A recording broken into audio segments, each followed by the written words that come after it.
Hey, welcome back to the Disney Plus Everyday Challenge, and today we have Up from Pixar. And this is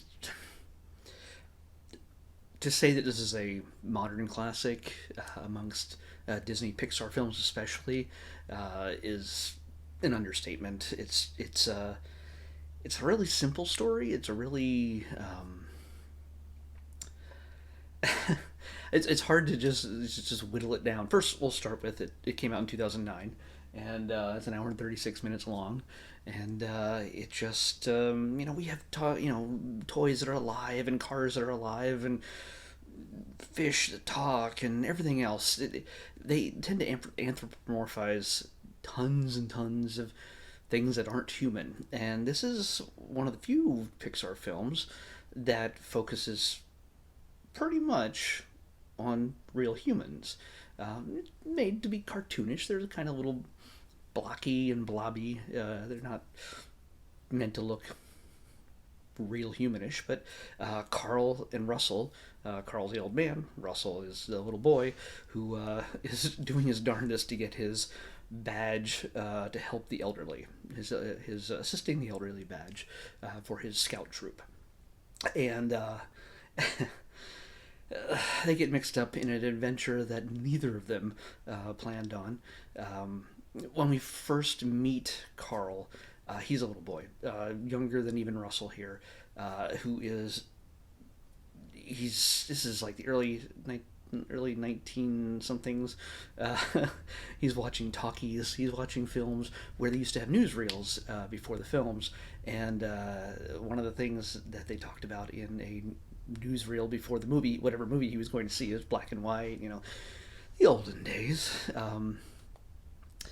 There's an adventurer. Let me make sure I get his name right. Charles Muntz. He has this. He has a blimp called the Spirit of Adventure, and he travels down to South America and to discover strange new animals and birds and other things like that, in order to capture them and then create, and he gains fame from this. He's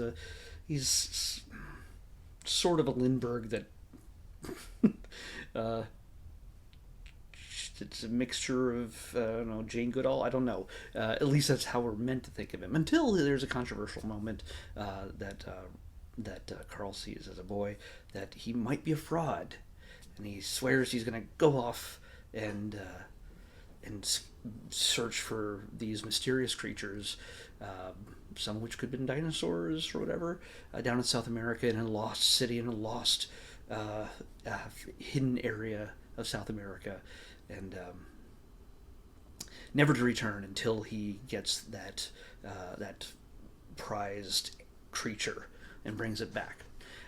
That's all prologue. This is all very much prologue, setting up for something, a confrontation, a discovery that is very important later in the film, which I won't ruin. I mean, honestly, odds are, if you've had any interest in seeing Up, you've seen it. You've seen it a ton of times, and you know what happens in the beginning. It's Pixar usually is really good at pulling at the heartstrings and making pulling out the emotions out of anybody who steps into the theater to watch these things, or at home on the couch on Disney Plus. Pixar is really good at this. Even if it's talking toys or cars or fish, it's what they do.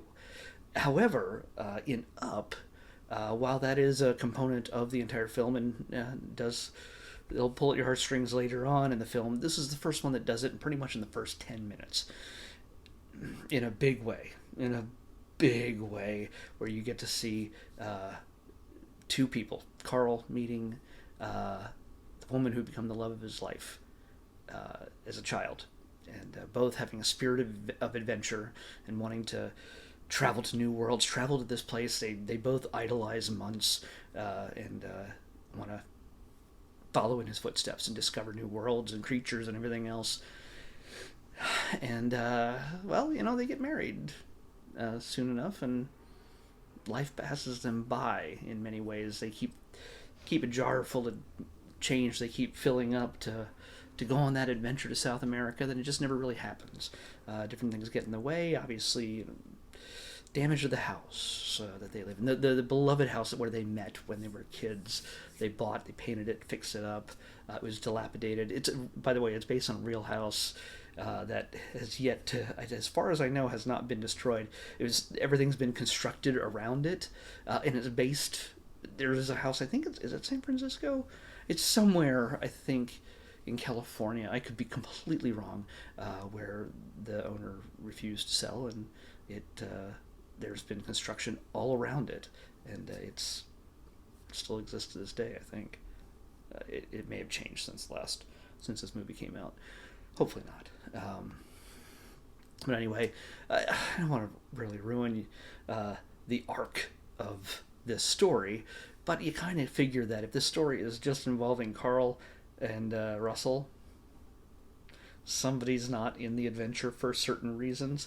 Well, yeah, it's a tragedy, and it's sort of Carl.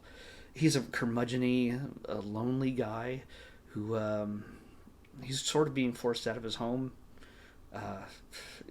because of that construction that's going on all around him, and people are offering money for that space so they could knock his house down and build it up. But it's sentimental. There's nostalgia. There's all this stuff that keeps him in that place, in that home, surrounded by the sights, the scents, the sounds that he shared with Ellie throughout his entire life, through almost his entire life, and he's not letting go easy. So, you know how this works out here. We see this is not something that comes out of nowhere.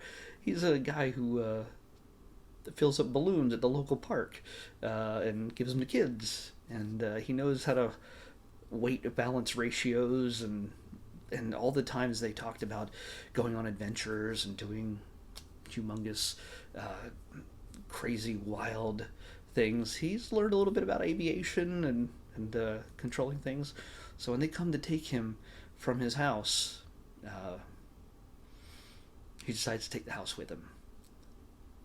He unleashes in one of the just most gorgeous scenes that you'll see in just about any Pixar film, is him unfurling the cluster of what seems like 1,000 balloons, and it suddenly lifting the house off its foundations, and he sets sail for South America. It's just to see everyone's reactions in the film, and the colors, just everything that the light hitting through the balloons and things like that. It's an astounding, just truly wondrous scene, and it's one of Pixar's trademarks. Pete Docter directed this, by the way, along with Bob Peterson, who plays the voice of Doug and Alpha. And if you know who Doug is, well, I'll tell you about that in a second. He heads out. He just decides, I'm going to float to South America, and it could be a suicide trip for all he knows. But I don't think they really get into that. They don't really touch on that. They're just like, I'm going to South America in a floating house, and I apparently have enough balloons and hopefully wind to get me there. So he gets an unexpected stowaway who happens to just be on his porch at the moment that the house launches, and it's Russell. And Russell, who is talkative and eager to please, and is super friendly, and he is not fazed by mostly any of this except for the fear of falling off the porch. He and Carl somehow travel all the way to the destination they'd hoped for, just not close enough. So they spend a good part of the film tethered to a house and walking it to its destination, or trying to. And so that's the bulk of the film here. They run into a number of characters along the way, but it's something that sounds like it's Miyazaki. It feels very Miyazaki to me, that there would be a story about an old man and a child walking a floating house to a waterfall. Come on, Studio Ghibli? Come on, it sounds like something that would happen. Except, yes, nothing goes exactly according to plan. I'm not going to give that away. Of course, if you heard what I said at the beginning about months, well, anybody who thinks this is just a sad little romantic story, which it is, it ramps up the adventure. And also, anybody with a, by the way, with a fear of heights, this might get you a little woozy at times because, if you buy into it and you're just pulled in, there's a lot of high flying adventure. Obviously, you got floating house involved, and yeah. So anyway, there's comedy in the existence of, well, in the embodied in the characters that they meet, which include Doug, a dog that can speak, squirrel. He can he can speak, but only through a mechanical harness, a collar that he wears, and that becomes it adds to the story in so many ways, mostly comedic, not just for him, but for all the other dogs that happen to be in the area when they land. Where do the dogs come from? Well, you'll find out. But also, they run across another creature that they name Kevin, and Kevin becomes the focal point of the adventure and how they decide to move forward to the conclusion of this story, taking away from their original goal, which is to drop the house near a waterfall and then just live out the rest of his life there. And hopefully Russell gets bus fare back to America somehow. Yeah, not everything goes according to plan, but I think one of the beautiful things about this is the story is obviously about heeding the call of adventure, and a lot of times we can think that it's something that's out there, that's beyond our reach, that we have to save up for, that we have to do later, that we have to, it's a pie in the sky kind of big deal thing that we can almost never reach, and there's almost a comfort in always pursuing it. When reality, the adventure is something that we should be living now. We should see in our own lives, with the people that we love, the people that we are associated with, our friends, our family, and anything that we can do with those we love, that we care about. And it's a lesson that both Carl and Russell learn. Russell's story comes through in heartbreaking little moments in conversation with Carl, and Carl suddenly realizes kind of how selfish he is in the process, but in wanting to do a certain thing for himself, for Ellie, who isn't there.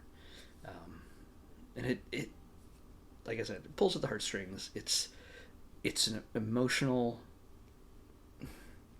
it grabs you. It's got tons and tons of comedies. I forgot just how funny this is. This is not a sad movie. Yes, you'll feel sadness at times, maybe, if you've got a heart. But there's so much humor, and there's a lot of action. It's a huge, almost Indiana Jones adventure throughout this. It's kind of great. By the way, I gotta say who these people are. Ed Asner plays Carl. I remember him from the Mary Tyler Moore Show.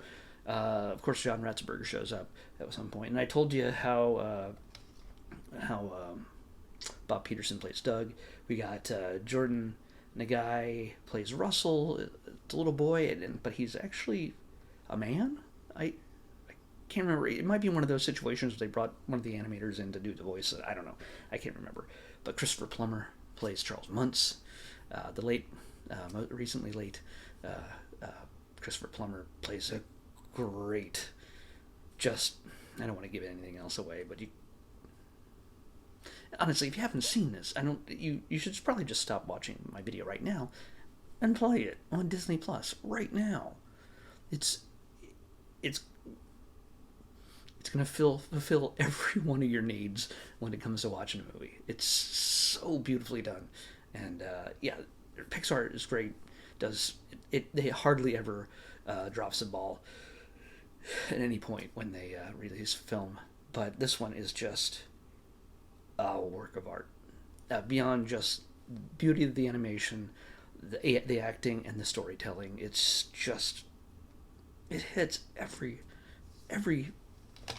piece. So I could ramble all night about this, but you probably don't want to hear me ramble about that.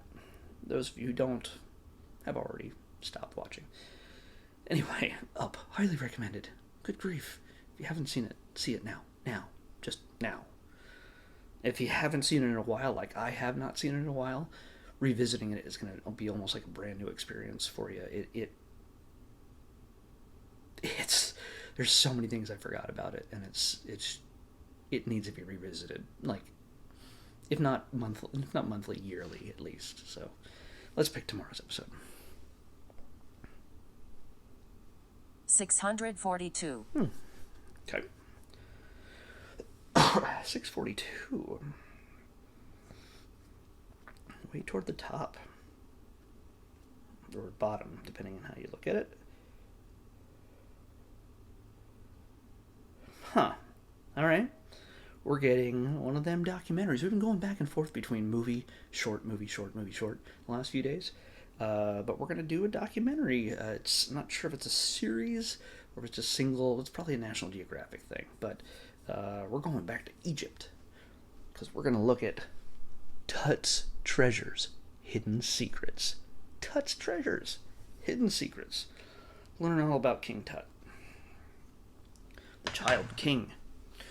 I'm pretty sure he was a child. I grew up with all that stuff. But it was a big deal. Anyway, Tut's Treasures, Hidden Hidden Things on the Disney Plus Everyday Challenge. We'll see you back here tomorrow. Bye.